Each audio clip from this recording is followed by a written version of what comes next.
હાલમાં ફેબ્રુઆરી 2026માં અમારો જનકેશ્વર આશ્રમ નર્મદા નદી કિનારે અમારો હેલ્થ શિબિર ચાલી રહ્યો છે. એમાં અમારા શિબિરાર્થીઓને જમવા માટેની અલગ અલગ કુદરતી આહારની વાનગીઓ બનાવીએ છીએ.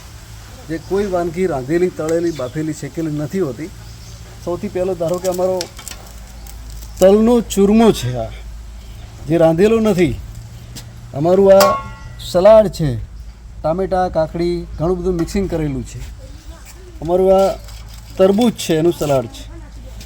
અમારું ખીચું બનાવેલું છે, જે રાંધેલું નથી.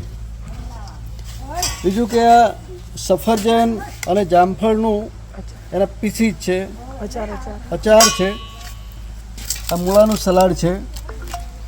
અને આ અમારો મસાલો છે નાખવા માટેનો.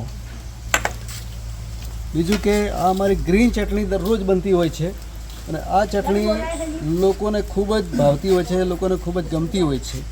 તો આ પ્રકારની રસોઈ હોય છે. અમારી દરેક શિબિરની અંદર રસોઈમાં કોઈ જગ્યાએ રાંધવામાં આવતું નથી હોતું અને લોકોને એટલું બધું ભાવે છે કે ભૂખ હોય એના કરતાં સવાયું ખાઈ જાય પણ શરીરને ફાયદો થાય.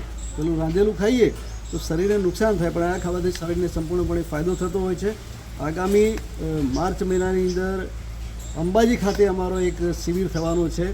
એની અંદર પણ બસ આ જ પ્રકારની વાનગીઓ બનાવીશું, લોકોને ખવડાવીશું અને મોજ મજા કરાવીશું.